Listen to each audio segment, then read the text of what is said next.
How to add echo in CapCut with just few simple steps. Let's get started. Open your CapCut application.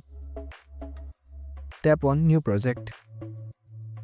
Select your preferred video. Tap on Add. Now the video has been displayed on your timeline. Tap onto your video. Swipe to your left from the down menu. Select Audio Effects. Here you can see various options provided by CapCut. Look for Echo. Tap on it. Let's get started. You can open your CapCut the intensity of the echo. Then tap on check mark.